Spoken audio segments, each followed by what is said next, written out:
Hey guys, I'm Matt Hernandez, and today we're going to answer the question, can you take dramatic sports portraits outside in harsh light with a 200 watt second strobe? Okay, so I want to preface this by saying that I am a Westcott Top Pro. They didn't pay me to make this video. I believe in their equipment. That's why I use it. This information that we're going to go over, it can be applied to any company that makes 400 and 200 watt second strobes. Although I will say there are different companies will measure the power of their strobes a little bit differently, so that could vary a little bit. But today, obviously, we are just talking about Westcott. So this is a question I get asked pretty frequently because everybody knows that follows me on social media that I shoot with the FJ 400 almost all the time. I do have a couple 200s, and I wanted to do this test just so I could actually find out what the difference is. Because on the surface, it sounds like, well, the 400 is twice as powerful as the 200. You wouldn't be able to underexpose the background outside and get as dramatic of photos with it, right? Which also, I do have a video on underexposing outside using high-speed sync, and we'll link that down below in the description and up here if you want to check out that video also, and I'll go through that process more in depth. But it sounds so twice as powerful sounds like, well, the answer would be no, right? That's a little bit deceiving because yes, it is twice as powerful, but these both have 9 stops of power. The 200 is actually only 1 stop less powerful than the 400. So when you say it like that, that sounds like it might be possible, right? So in other words, when this one is at 9 out of 9, this one theoretically should be at 8 out of 9 and be the exact same exposure. So let's dive in and find out. We did a test shoot. My videographer and assistant Eli volunteered. He was actually talking about playing pickleball with some of his friends. Apparently, that's like the fastest growing sport in the country. I didn't know that. I also didn't know there's brand new pickleball courts right down the street from my house at the Little League ballpark. So that actually brings me to a side tip. If people want great photo shoots with amazing pictures, then you got to have 3 main components other than knowing what you're doing as far as shooting. You have to have a model that's committed and into it. You have to have a great wardrobe or outfit, and you have to have a great location. If you have all 3 of those things, then you should be good to go. Lacking in any area, then the shoot's obviously going to suffer. But we had a great location. We had a model that was very into it and willing, and then he also committed 100% to the wardrobe. I said 70s tennis, that would be cool, and he went all in, and you'll see it. The wardrobe looked great. So, okay, so the first thing that we did was, let's rewind this. Oh, I'll start there. So the first thing that we did is had him on the baseline with the sun behind him and set the strobes up the equal distance from him on each side of that center line there. So the 200 is going to be on camera left, 400 is going to be on camera right. So I'm shooting with deep focus reflectors, which give you a high output. They concentrate the light. They have a silver interior, so there's no diffusion either. So that's going to give you a very high output, which enables you to underexpose the background and get more dramatic pictures. So they both have Bowen speed rings or mounts, but the 200 is the small version. So in order to make that fit with the deep focus, you do have to get a bracket for that, which we'll link down below, that Westcott makes. So the first thing I did after I got the modifiers on there is take an ambient exposure. So I had him just stand right in the middle there, and then you can see I'm angling towards the sky. I've got the sun behind him. It's camera left about 45 degrees, so I usually shoot with the sun back there just because I think it looks cool with it underexposed back there. And I also don't want it in their eyes because they'll squint, right? So now if you angle differently, you can get a darker background because the sun won't be back there, but we can go over that in a different video. Okay, so I get my ambient first and then expose correctly, which we ended up at 1/4000th f4 ISO 100.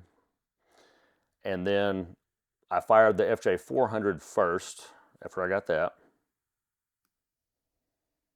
So I just started out with full power because I'm in the middle of the day, so that's usually what I start out with. And you'll see that it turned out way too bright.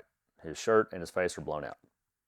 So I just eyeballed it, and I didn't meter or anything, but it looked like 2 stops, so I went up to f8, and it was. So that's the correct exposure. So the next thing I did was stay in the same spot. I just turned that strobe off, turned the 200 on,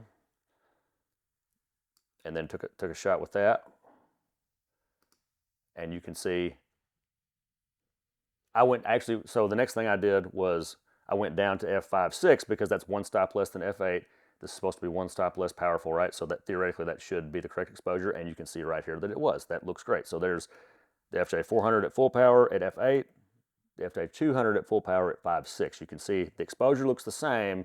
The background's darker on the 400 because you have a higher f-stop, so less light's getting in. Okay, so then the next step would be to turn that, so the next thing I did was turn down the 400 to 8 out of 9 to make sure that what they advertise is correct, that it's going to be one stop less, and it ended up the right exposure, so that is right. It is one stop less powerful because at 8 out of 9, the 400 looks the same as the 200. Right there. There you go. So the next thing we wanted to do after that was test a softer modifier. So the deep focus reflectors are great, but they are hard light. So you have to know how to use hard light correctly for it to look good, number one. And then number two, but some people just aren't going to look good with harder light. With action shots, it's not as big of a deal. And another benefit too, you can back the strobe up when you have more power like that.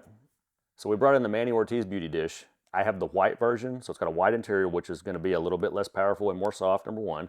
And it also has diffusion on the outside, a white layer of diffusion that the light has to pass through, which is going to kill some of the power also. It spreads out the light and makes it softer, but you're not going to have as much power. Okay, so you can see here, we've got it about the same distance as we had it before. I've got the diffusion on, same settings, and that's what we ended up with, right? So not even close. Took a couple shots, checked them out. Then we took the diffusion off to try that. Very little difference there. There's with the diffusion on, there's with it off, right? That helps a lot of times, but the light was just too far back at this point. It was getting, none of it was getting to him. So that didn't help. I went down to f4 next. So right there, so you see the background is a lot brighter, and there is more light on him now, definitely. But then we moved it in again, and now it's super close, but you can see that light is pretty acceptable. That is definitely good enough. And actually, I'd raise this a little bit. So there's the original photo right there. So it's still a little bit dark, but I knew that could work with that. So when we go up a stop, which I really should have shot that at f2.8 because f4 was still a little bit too dark, right? So that's actually, so you start at f8, then go down to 5.6, that's one stop. f4 is 2 stops, and then I should have shot that at f2.8 because I had to raise the exposure 1 stop. So that's 4 stops different than that deep focus reflector. So that's a big difference. Now, but also, like I said, there's a trade-off. You got to figure out what you want. Now, this is an acceptable exposure. The background is not as bright, it's not as dark, it's not as dramatic, but it does look good. You can see though that the shadows on his, like from his chin and his nose, look how soft those are. So that definitely, that's flattering light, right? After I took a couple shots like that, we brought the deep focus back in just to see what the difference would be there. And you'll see real quick, so that's still at f4, and you can see it's too bright. So I should have shot that at f5.6. So when you lower that a stop in post, so I was at f4 with the softer modifier. It really should have been 2.8. Then we brought the deep focus in and shot it with f4, and it was too bright. So I really could have gone up to 5.6, so I lowered it a stop in post. So that just shows you how much more powerful that deep focus is going to be. Now, but you can also see the shadows. Look at the difference there. So look, see how soft and spread out those are? Let's raise this to stop so it's equal. Okay, there.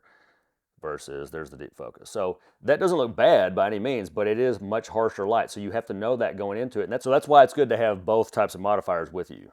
Because like when I do an athlete session, I'll use the softer modifier for just the regular portraits posed like these, and then like that. And then whenever it's time to do like more action-y type stuff where I want to underexpose a lot, then I'll bring the deep focus in, right?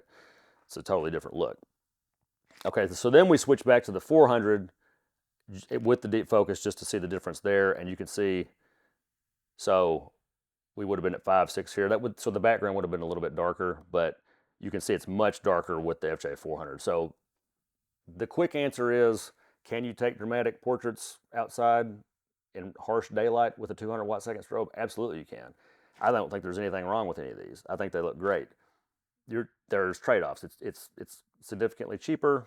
you know, one stop less power, but you know, depending on your budget, that may be what you have to go with. And you can absolutely make it happen. You have to understand how to make it happen though. That's why it's good to have both types of modifiers with you. One hard that's going to give you a bigger output, lets you use more power, and then one softer. We'll have a slideshow at the end of all of my favorite shots from the shoot, so make sure you stick around and check that out. But I hope everybody enjoyed this. Hope you got something out of it. If you did, I'd appreciate a like and a subscribe. Make sure you hit the bell so you know when I post new content. There's going to be a lot more to come. Thanks for watching.